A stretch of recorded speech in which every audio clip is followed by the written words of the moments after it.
Hello my lovely people. तो कैसे हैं आप लोग? मुझे पता है आप सभी बहुत मस्त हैं और आप सभी हॉरर लवर हैं मेरी ही तरह, आई नो।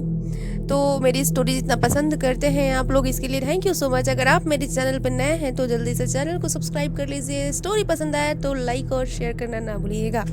चलिए आज की स्टोरी स्टार्ट करते हैं। आज की स्टोरी है डायन का मोह। सुबह के 9 बज गए थे और आदित्य बहुत जल्दी कर रहा था अपने कॉलेज जाने के लिए, क्योंकि आज उसे एडमिशन लेना था। आदित्य का कॉलेज मनाली से लगभग 30 या 35 किलोमीटर दूर था। मनाली की सुंदर हरी भरी वादियों और हरे जंगलों के बीच था कॉलेज। आज वहां बहुत भीड़ थी, लाइन पे लाइन लगी हुई थी। पर आदित्य बड़ी चैन की सांस लेते हुए बाहर आया, क्योंकि उसका एडमिशन हो गया था। फिर उसने सारा कॉलेज घूमा। सब कुछ आदित्य को बड़ा अच्छा लग रहा था, सिवाय एक चीज के। कॉलेज के पीछे एक विशालकाय अजीबोगरीब पेड़ के। फिर उसने इसे अनदेखा किया और घर चला गया। एक हफ्ते बाद से उसकी बीएससी की क्लास शुरू होने वाली थी। आदित्य मनाली में अकेला रहता था। वो कुछ सामान अनपैक कर ही रहा था कि डोरबेल बजी। जी, आप कौन? आदित्य ने दरवाजा खोलते हुए कहा। मेरा नाम हिम है और ये आशी है। हम तुम्हारे क्लास में ही पढ़ते हैं। इधर से गुजर रहे थे तो सोचा तुमसे मिलते चले। तीनों ने काफी सारी बातें की तो आदित्य ने दोनों से उस पेड़ के बारे में पूछा। पेड़ का नाम सुनते ही हिम और आसी एक दूसरे को देखने लगे और उनके चेहरे पर डर उभर आया। वो आदित्य को घबराते हुए समझाने लगी कि वो कभी भी उसके पास न जाए। वो एक शापित पेड़ है। धीरे धीरे वो दोनों आदित्य के काफी अच्छे दोस्त बन चुके थे। आदित्य रोज अपनी क्लास में बैठता और ध्यान से उस पेड़ को देखता, पर पास जाने की हिम्मत नहीं होती, क्योंकि वह बड़ा ही विचित्र और भयावह लगता था। और वैसे भी हिम और गांव वालों से वो काफी बातें सुन चुका था कि इस पर किसी औरत की आत्मा रहती है। आदित्य वैसे तो बहुत मॉडर्न था, पर भूत प्रेत में उसका यकीन था। वो जानना चाहता था कि आखिर इसमें राज क्या है। कुछ दिनों बाद एक शाम वह उस पेड़ के पास गया और उसके चारों ओर देखने लगा। कुछ देर तक जब वहां कोई नहीं दिखाई दिया तो उसने वहां कई आवाजें लगाई। कौन यहाँ रहता है? इस पेड़ पर अगर कोई रहता है तो वह सामने क्यों नहीं आता? फिर वह चुप हो गया और बोला, अरे कोई नहीं, सब ऐसे ही कहानियां बनाई गई हैं। ये कहकर वो पेड़ के पास बैठ गया। बैठे बैठे न जाने कब उसकी आंख लग गई। उसे ऐसा लग रहा था जैसे कोई उसके पास आ रहा हो, धीरे धीरे, बहुत धीरे। और फिर अचानक एक औरत सामने आ गई। उसे देखकर ऐसा लग रहा था जैसे कोई आदिवासी हो, और उसकी वो खौफनाक और प्यासी आंखें ऐसी थीं जैसे सदियों से किसी की राह देख रही हो। आदित्य उसे देखकर बिल्कुल पत्थर की तरह हो गया, जिसकी सारी शारीरिक क्रियाएं बंद हो गई थी।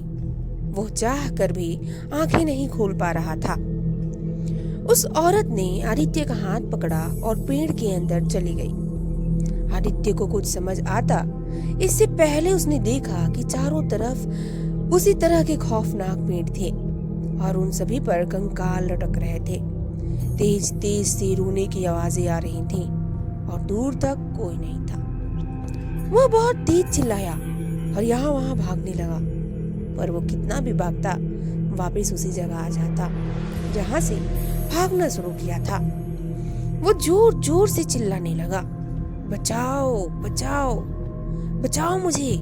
तभी आदित्य की आंख खुल गई तो उसने देखा वो अभी उसी पेड़ के नीचे लेटा है।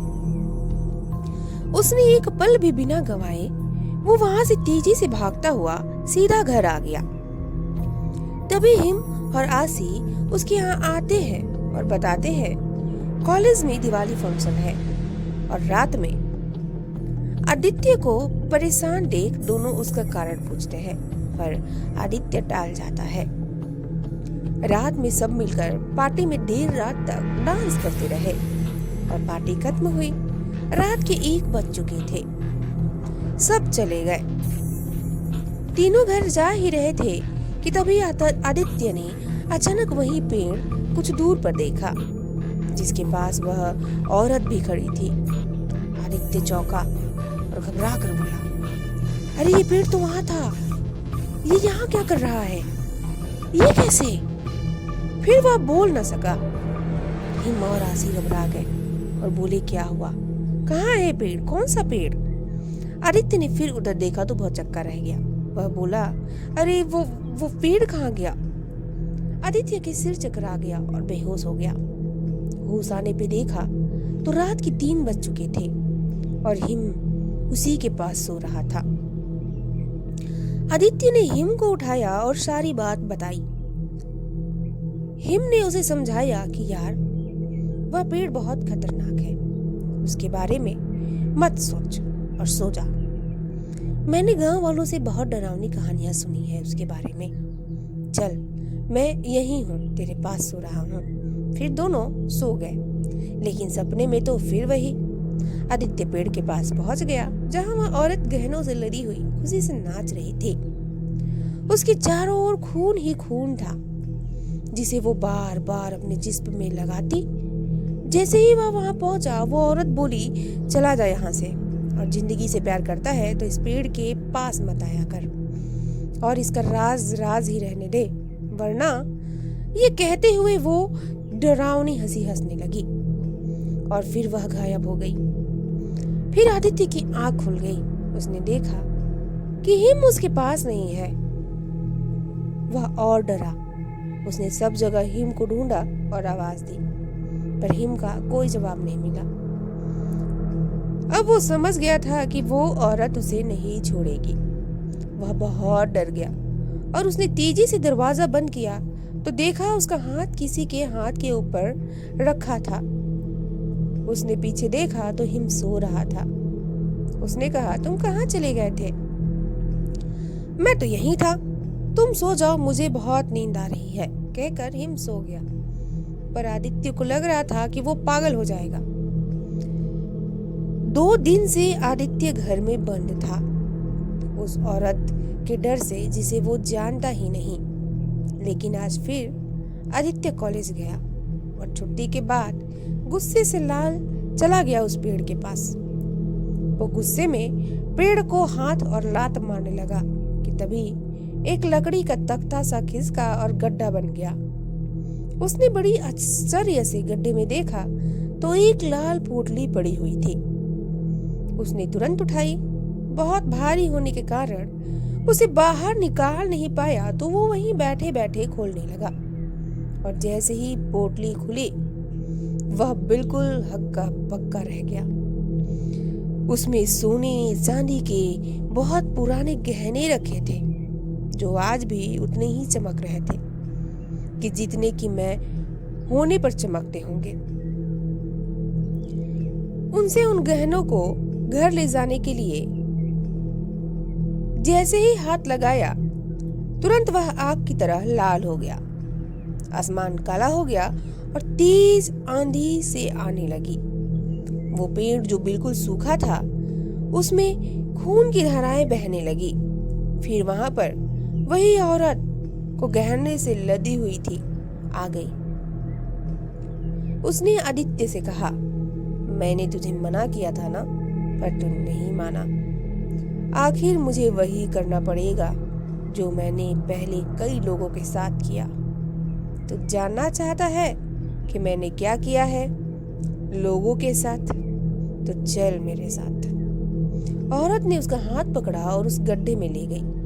वहां आदित्य ने देखा कि हर तरफ कंकाल, खून और मांस के लोथड़े पड़े हैं। इधर उधर लाशें बिखरी पड़ी हैं, जिनके ऊपर सांप, कीड़े मकोड़े रेंग रहे थे। ये दृश्य बहुत ही डरावना और भयावह था, इतना कि कमजोर दिल वालों को हार्ट अटैक ही आ जाए। आप समझ सकते हैं वो दृश्य कैसा होगा। वो हंसने लगी और बोली, यह सब तेरी तरह थे जो मेरा भेद जानना चाहते थे, पर मैंने इन्हें मारा नहीं। मैंने इन सब के साथ वही किया जो मैं तेरे साथ करना चाहती हूँ। फिर सबका खून पी लेती हूँ जिससे मैं ताकतवर होती हूँ, और फिर मैं इनके खून से नहाती हूँ जिससे मेरे ये गहने और भी चमकदार हो जाते हैं। और ये कह के वो तेज हंसी हंसने लगी। उस औरत की बातें और ये राक्षसी हंसी सुन के आदित्य ठंडा पड़ गया। उसे नहीं समझ आ रहा था कि वो क्या करे। उसने यहाँ से भागने के लिए जैसे ही कदम बढ़ाया तो वो औरत फिर से बोल पड़ी, कहाँ जा रहा है? देख, मैंने तुझे मारने के लिए क्या क्या इंतजामात किए हैं। आदित्य ने उधर देखा तो बदबूदार मांस के लोथड़ों का एक बिस्तर सा लगा हुआ था। उसने कहा, अब तुम्हें भी मैं यहीं सुला दूंगी, पर एक प्यारी सी चीज दिखाने के बाद। देखना चाहोगे? उधर देखो। आदित्य ने उधर देखा तो वह खड़ा न रह सका और जमीन पर गिर पड़ा, क्योंकि दीवार पर आसी की लाश लटकी हुई थी। उसे बार बार आसी का चेहरा और उसकी हंसी याद आ रही थी। फिर उस औरत ने उसे एक और चीज दिखाई, जो कि थी हिम की लाश। उसे तो विश्वास ही नहीं हो रहा था कि यह सब असलियत में हो रहा है या सपने में। आदित्य गुस्से में आकर बोला, मैं तुम्हें मार डालूंगा। तुमने मेरे दोस्त को मारा? क्यों? बोल, तूने ऐसा क्यों किया? वो औरत जोर जोर हंसते हुए बोली, बेचारा इतना भी नहीं जानता कि तेरी आसी और तेरा दोस्त जिंदा ही कब थे। और एक जोरदार भयानक हंसी हंसने लगी। अरे बेवकूफ, उसे तो मैंने तेरे यहाँ आने के 20 साल पहले ही मार दिया था, पर उनकी आत्माओं को मैं मार नहीं पाई, क्योंकि उन्होंने शादी कर ली थी और मैं सिर्फ कुंवारे लड़कों को अपना शिकार बनाती हूँ। तेरी दोस्तों ने इस पेड़ के पास आने के लिए मना किया था ना, वो उनकी आत्माएं थीं। लेकिन मैं तुझे कैसे जाने देती? ये कह के वो एक जोरदार भयानक हंसी हंसने लगी। यह सुनकर आदित्य को याद आता है कि पहले दिन वो दोनों कैसे जाने की मैं यही रहता हूँ। उन्हें कैसे पता चला कि पेड़ के पास जाना चाहता हूँ। जब मैं आसी से पेड़ के पास जाने को कहता तो आसी गुस्सा हो जाती थी, और उस दिन हिम रात को कहाँ गायब हो गया था। आदित्य वो सारे पल याद करके फूट फूट कर रोने लगा। उधर वो औरत जोर जोर से नाचने लगी। आदित्य की आंखों में बदले की आग थी। उसने चिल्लाकर पूछा, आखिर तू है कौन? क्या चाहती है? और इन सब को क्यों तूने मारा? बोलती क्यों नहीं? तब उस औरत ने बताया कि मेरा नाम सारपी है। यहाँ 200 साल पहले एक घना जंगल था जिसमें हम आदिवासी अपना कबीला बनाकर रहते थे। हम बहुत खुश थे। हमारी छोटी सी दुनिया थी। मैं चाहती थी कि मैं बहुत अमीर बन जाऊं। कबीले के सरदार के बेटे से मेरी शादी हो जाए और मैं सारे कबीले की मालकिन बन जाऊं। लेकिन एक दिन सरदार की नजर मुझ पर पड़ी और उसकी नीयत खराब हो गई। उसने मेरे बाबू से कहा, तुम मुझे अपनी बेटी दे दो और मैं तुम्हें माला माल कर दूंगा। लेकिन बाबू ने उनकी बात नहीं मानी और बादल से मेरी उसी दिन शादी करा दी, जो मुझे बचपन से प्यार करता था। सब खुश थे सिवाय मेरे, क्योंकि मेरा सपना टूट रहा था। उस रात मैं बादल का इंतजार कर रही थी। बादल आया, लेकिन वो मर चुका था। सरदार ने उसे मार दिया था। फिर सरदार आया। उसने मेरे साथ बहुत गलत करने की कोशिश की, लेकिन मेरे बाबा ने सरदार को मार दिया। सरदार बहुत सारे गहनों के साथ आया था। वो गहने खून से लथपथ हो चुके थे। मैं तो गहनों को देख के खुश हो गई और मैं उस खून से लदे हुए गहने को पहन लिया। लेकिन मेरी रात उस दिन अधूरी रह गई थी। फिर मैं भागकर उस कबीले वाले के बेटे के पास गई। उसके बेटे ने मुझे बहला फुसला कर मुझसे शादी की और जंगल के बीचों बीच लेके गया। उस दिन मैं सबसे ज्यादा खुश थी क्योंकि उसने मुझसे शादी की थी और मैं सारे कबीले की रानी बन चुकी थी। पर कौन जानता है कि उसकी नीयत क्या थी। वो मुझे जंगल के सबसे पुराने और खुशबूदार फूल वाले पेड़ के पास लाया और बोला, अंदर चलो। इस विशाल पेड़ में एक गुफा है और उसी में मैं तुम्हें अपनी रानी बनाऊंगा। मैं कबीले की रानी बन गई और उन गहनों की मालकिन। लेकिन रात के तीसरे पहर में ही वो उठा और जाने लगा। मेरे पूछने पर उसने कहा कि मैं जा रहा हूँ, लेकिन तुम यहीं रहोगी। मैं कुछ समझती इससे पहले ही उसने उस गुफा का रास्ता बंद कर दिया और पेड़ में आग लगा दी और बोला, तू किसी की नहीं हो सकती। तूने अपनों को मारा है। अब यही तड़प, तेरी आत्मा इसी पेड़ में कैद और गहनों के मोह में पड़ी रहेगी। तुझे कभी मुक्ति नहीं मिलेगी। मैं जलती रही, चीखती रही, लेकिन वो चला गया। पर देख, मेरी काली शक्तियों ने मुझे जीवित कर दिया। अब मैं बहुत शक्तिशाली बन गई हूँ। उस दिन के बाद मैं पूरे गांव को ऐसे ही तड़पा तड़पा के मार रही हूँ। कितना मजा आता है ना किसी को मारने में। पर तू डर मत, तुझे भी बहुत मजा आएगा, लेकिन मरने में। और ये कहकर वो भयानक हंसी हंसने लगी। उसके बाद वो डायन गायब हो गई। आदित्य ने हिम और आसी की लाश को एक साथ रखा और रोने लगा। उसके आंसुओं से बदले की आग निकल रही थी। अपने आंसू पोंछते हुए बोला, शुक्रिया मेरे दोस्तों, तुमने तो कोई रिश्ता ना होते हुए भी निभाया, मेरा साथ दिया, मुझे आगाह किया कि तुम मत जाओ उस पेड़ के पास। मुझे माफ करना मेरे दोस्तों, मुझे माफ करना। तुम लोगों की कुर्बानी बेकार नहीं जाने दूंगा। मैं उसको मार डालूंगा। अचानक वहां पर तेज रोशनी हुई और आसी और हिम की आत्मा आ गई। आदित्य रोते हुए बोला, मेरे दोस्त, तुम लोग कहाँ चले गए मुझे अकेला छोड़कर?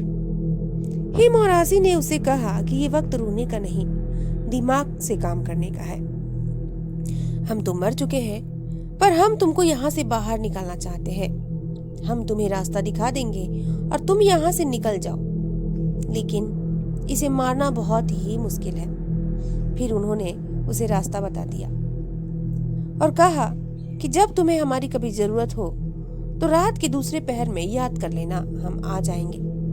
क्योंकि दूसरा पहर खत्म होते ही हमारी शक्तियां नष्ट हो जाती हैं। फिर हिम और आसी गायब हो गए। आदि तो तुरंत बाहर जाने के लिए भागा, पर उसके दिल से पुकार आई, जो लोग तुझे जानते भी नहीं वो तुझे बचा रहे हैं, और जिन्हें तू जानता है, अपना दोस्त मानता है, उनकी मौत का बदला लिए बिना तू जा रहा है। वह तुरंत चिल्लाने लगा, सार्पी तू कहाँ है? सामने आ डायन। सार्पी तुरंत आ गई और उसे जंजीरों से जकड़ दिया।